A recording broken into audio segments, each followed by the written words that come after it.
Right breaking news చూస్తున్నాం. హైదరాబాద్ అఫ్జల్గంజ్లో కాల్పులు కలకలం రేపుతున్నాయి. బీదర్ పోలీసులను చూసి ట్రావెల్స్ బస్ క్లీనర్స్ పై దుండగులు కాల్పులు జరిపారు. బీదర్ ఏటీఎం దొంగల ముఠగా పోలీసులు గుర్తించారు.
ఈ కాల్పులకు సంబంధించి మరింత సమాచారాన్ని మా ప్రతినిధి రత్నకుమార్ ఫోన్ లైన్లో అందిస్తారు. రత్నకుమార్, హైదరాబాద్ అఫ్జల్గంజ్లో కాల్పులు కలకలం రేపుతున్నాయి. బీదర్ పోలీసులను చూసి ట్రావెల్స్ బస్సు క్లీనర్స్ పై దుండగులు కాల్పులు జరిపారు. అయితే బీదర్ ఏటీఎం దొంగల ముఠాగా పోలీసులు గుర్తిస్తున్నారు. ఇక దీనికి సంబంధించి మీ దగ్గర ఉన్న డీటెయిల్స్ ఏంటి రత్నకుమార్?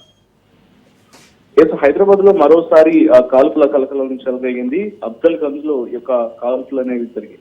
దొంగల ముఠాన్ని పట్టుకోవడానికి హైదరాబాద్ వచ్చిన బీదర్ పోలీసులు అక్కడ దొంగలను గమనించడం జరిగింది. వాళ్ళను పోలీసుల నుంచి తప్పించుకోవడానికి ఇమీడియట్ గా దుండగులు పక్కనే ఉన్నటువంటి అఫ్జల్గంజ్ లోని ట్రావెల్ కార్యాలయంలోకి దూసుకెళ్లారు. అయితే అక్కడ ఎప్పుడైతే దుండగులు లోపలికి వెళ్ళడం జరిగిందో అక్కడ వైపున ఇటు దుండగులకు అలాగే పోలీసుల మధ్య యొక్క కాల్పులు అనేది జరిగింది. ఇక దుండగులకు సంబంధించి వారిని అదుపులోకి తీసుకోవడం కోసం పోలీసులు ఈ కాల్పులు చేశారా లేదంటే ఇటు దుండగులు కాల్పులకు తెగబడ్డారనేది కొంత తెలియాల్సినటువంటి పరిస్థితి ఉంటుంది. అయితే హైదరాబాద్ నగరంలో వరుసగా జరుగుతున్నటువంటి యొక్క కాల్పులు అనేవి కొంత ఇటు చుట్టుపక్కల ఉన్నటువంటి నగర ప్రజలందరినీ కూడా ఆందోళనకు గురి చేస్తూ ఉన్నాయి. మనం రీసెంట్ గా చూసాము, ఇటీవల కాలంలో వరుసగా అనేక ఘటనలు చోటు చేసుకున్నాయి. సో రాజేంద్ర నగర్ పరిధిలో కావచ్చు, లేదంటే ఇటు ఔటర్ రింగ్ రోడ్డు పరిధిలోను అలాగే అంబర్పేట పరిధిలో చోటు చేసుకున్నాయి వరుసగా కాల్పులు అనేవి.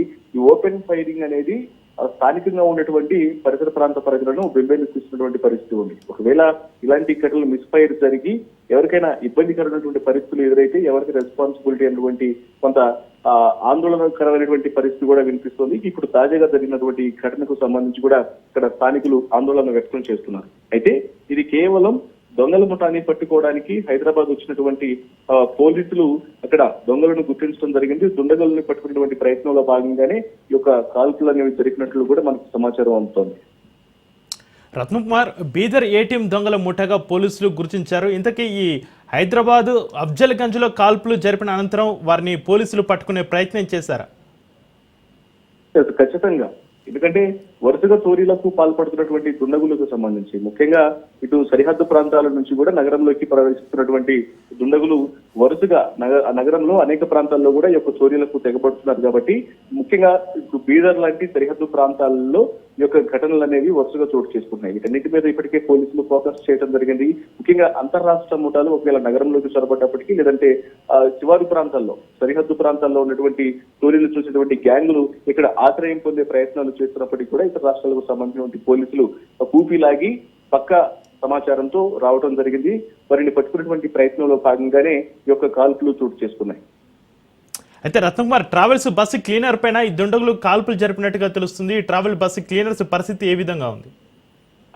మనకు అందుతున్నటువంటి సమాచారాన్ని బట్టి ఎప్పుడైతే వీరు ట్రావెల్స్ కు సంబంధించినటువంటి కార్యాలయంలోకి వెళ్ళడం జరిగిందో అక్కడ ఉన్నటువంటి ట్రావెల్స్ లో పనిచేస్తున్నటువంటి ఒక క్లీనర్ మీద ఈ యొక్క ఎప్పుడైతే వీరు గన్ ఫైర్ అనేది చేయడం జరిగిందో ఈ యొక్క కాల్పుల్లో ఒక వ్యక్తి అక్కడ పనిచేస్తున్నటువంటి క్లీనర్ గాయపడినట్లు కూడా మనకు సమాచారం అవుతుంది. ప్రస్తుతం అతను ఇమీడియట్ గా స్థానికంగా ఉన్నటువంటి ఆసుపత్రికి తరలించారు. వైద్యులు ట్రీట్మెంట్ అందిస్తున్నారు.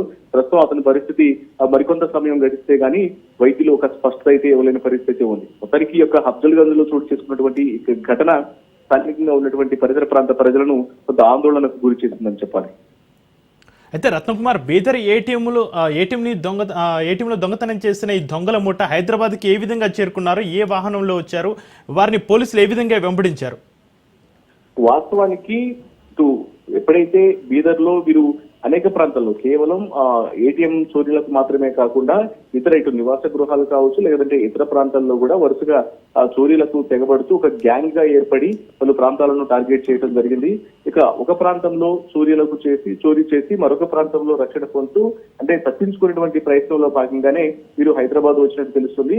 ఇక వీరికి సంబంధించి ఎప్పుడైతే ఇటు మొబైల్స్ ద్వారా కావచ్చు, లేదంటే ఇతర అంటే పక్కా సమాచారం ద్వారా ఇన్వెస్టిగేషన్ లో భాగంగా కూపీలు అయినటువంటి పోలీసులు ఇక్కడ అఫ్జల్ గంజ్ లో ఆశ్రయం పొందుతున్నటువంటి విషయం తెలిసిన తర్వాత ఇమీడియట్ గా వారు ఇక్కడికి చేరుకోవడం జరిగింది. వారిని పట్టుకునేటువంటి క్రమంలో భాగంగానే ఈ యొక్క కాల్పులు జరిగినాయి. అయితే పోలీసులు ఇక్కడికి చేరుకోవడం అంటే సివిల్ లోను అంటే ఎప్పుడైతే కొంత కాన్ఫిడెన్షియల్ గా ఈ కేసును ఉంచడం జరిగింది.